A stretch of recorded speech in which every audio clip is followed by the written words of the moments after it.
भारतीय चुनावों का सबसे शक्तिशाली पद, जिसे हम चुनावी रेफरी भी कह सकते हैं। आखिर इसके पीछे के नियम क्या हैं? चलिए आज इसी पर बात करते हैं। तो शुरू करते हैं एक बहुत ही जरूरी सवाल से। एक ऐसा सवाल जो आजकल की राजनीतिक बहसों के बिल्कुल केंद्र में है। सवाल ये है कि क्या दुनिया के सबसे बड़े लोकतंत्र के इस रेफरी को नौकरी से निकाला जा सकता है? अब ये समझने के लिए कि ये पूरा मामला इतना अहम क्यों हो गया है, ये जानना जरूरी है कि ये बहस आखिर शुरू कहाँ से हुई। हाल में कुछ ऐसी घटनाएं हुई हैं जिन्होंने चुनाव आयोग की स्वतंत्रता को कह सकते हैं कि सुर्खियों में ला दिया है। तो विवाद की जड़ क्या है? देखिए, हुआ ये है कि कुछ विपक्षी दलों ने मुख्य चुनाव आयुक्त यानी सीईसी के खिलाफ उन्हें पद से हटाने का प्रस्ताव लाने की योजना बनाई है। उनका मुख्य आरोप है पूरी तरह से पक्षपातपूर्ण आचरण। खास तौर पर कुछ राज्य स्तरीय वोटर लिस्ट में बदलाव के दौरान सत्तारूढ़ दल का पक्ष लेने के आरोप लगे हैं। और इसी वजह से चुनाव आयोग की निष्पक्षता पर पूरे देश में एक बड़ी बहस छिड़ गई है। तो फिर सवाल ये उठता है कि अगर सीईसी को हटाना हो तो कैसे हटाया जाए। देखिए, इस प्रक्रिया को जानबूझकर बहुत ज्यादा मुश्किल बनाया गया है। मतलब ये कोई आसान काम बिल्कुल नहीं है। और इसकी सबसे बड़ी वजह हमारे संविधान में ही लिखी है। अनुच्छेद 324(5) साफ साफ कहता है कि मुख्य चुनाव आयुक्त को उनके पद से सिर्फ उसी तरीके से और उन्हीं वजहों से हटाया जा सकता है जैसे सुप्रीम कोर्ट के किसी जज को हटाया जाता है। सोचिए कितनी बड़ी सुरक्षा है ये। हाँ, और ये जानना बहुत जरूरी है कि हटाने के आधार क्या हैं। ये कोई नीतिगत असहमति या पसंद नापसंद का मामला नहीं है। सिर्फ दो ही आधार हैं। पहला है सिद्ध कदाचार, मतलब ऐसा गलत व्यवहार जो साबित हो चुका हो जैसे भ्रष्टाचार। और दूसरा है अक्षमता, यानी अगर वो शारीरिक या मानसिक तौर पर अपनी जिम्मेदारियां निभाने में सक्षम न हो। अब जरा इस प्रक्रिया पर नजर डालते हैं जो कई परतों में बटी हुई है। सबसे पहले लोकसभा के 100 या राज्यसभा के 50 सदस्यों को एक प्रस्ताव पर दस्तखत करने होते हैं। इसके बाद सदन के अध्यक्ष एक 3 सदस्यों वाली जांच कमेटी बनाते हैं जो इन आरोपों की पूरी पड़ताल करती है। अगर कमेटी को लगता है कि आरोपों में दम है, तभी यह मामला संसद के दोनों सदनों में वोटिंग के लिए जाता है। और वहां भी कोई साधारण बहुमत नहीं, बल्कि एक विशेष बहुमत चाहिए। और आखिर में राष्ट्रपति के आदेश से उन्हें हटाया जाता है। मतलब ये एक बहुत ही लंबी और मुश्किल प्रक्रिया है। और इस इतनी मुश्किल प्रक्रिया का नतीजा क्या है? नतीजा ये है कि भारत की आज़ादी से लेकर आज तक एक भी मुख्य चुनाव आयुक्त को महाभियोग के जरिए नहीं हटाया जा सका है। जी हाँ, एक भी नहीं। लेकिन कहानी में एक दिलचस्प मोड़ है। जो सुरक्षा सीईसी को मिली है वो बाकी चुनाव आयुक्तों को नहीं मिली।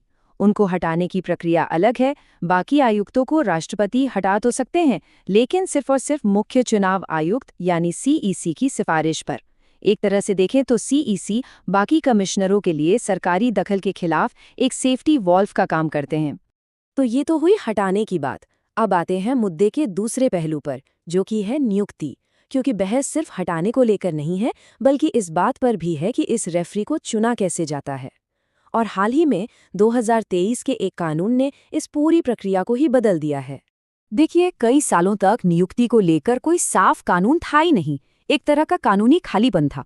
इसी को भरने के लिए 2023 में सुप्रीम कोर्ट ने अनूप बरनवाल मामले में एक फैसला दिया और एक ज्यादा निष्पक्ष चयन प्रक्रिया सुनिश्चित करने के लिए एक अस्थायी हाई पावर्ड कमेटी बनाई। तो पहले क्या था और अब क्या है? सुप्रीम कोर्ट ने जो कमेटी बनाई थी उसमें प्रधानमंत्री, विपक्ष के नेता और भारत के चीफ जस्टिस थे। लेकिन 2023 में सरकार जो नया कानून लाई उसने इस कमेटी को बदल दिया। अब इस कमेटी में प्रधानमंत्री और विपक्ष के नेता तो हैं, लेकिन चीफ जस्टिस की जगह प्रधानमंत्री द्वारा नॉमिनेट किए गए एक केंद्रीय कैबिनेट मंत्री को शामिल कर लिया गया है। तो इस बदलाव का सीधा असर क्या हुआ? जहां सुप्रीम कोर्ट की बनाई कमेटी में कार्यपालिका, विपक्ष और न्यायपालिका के बीच 1-1-1 का संतुलन था, वहीं नए कानून के बाद यह संतुलन 2-1 का हो गया, जिसमें बहुमत सरकार यानी कार्यपालिका के पास है। अब इस नए कानून पर बहस छिड़ गई है। सरकार का पक्ष ये है कि संविधान ने ये काम संसद को सौंपा था और वो बस उसी विधायी कमी को पूरा कर रही है। लेकिन आलोचकों की चिंता ये है कि कार्यपालिका के पास 2-1 का बहुमत होने से चुनाव आयोग की स्वतंत्रता कमजोर होती है।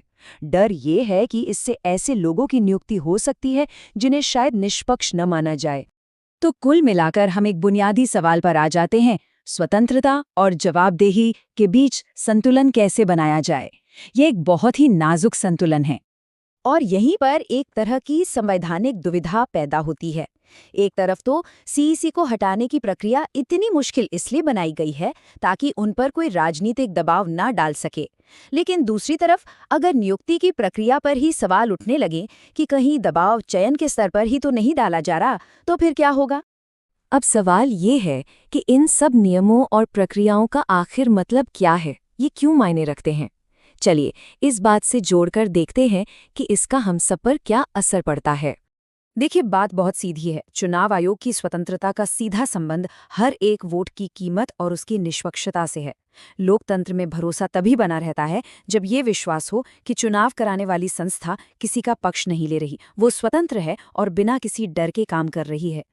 और इसलिए ये पूरी बहस हमें एक बहुत ही मौलिक सवाल के साथ छोड़ जाती है, वो ये कि हम अपने लोकतंत्र के इस संरक्षक की रक्षा कैसे करें।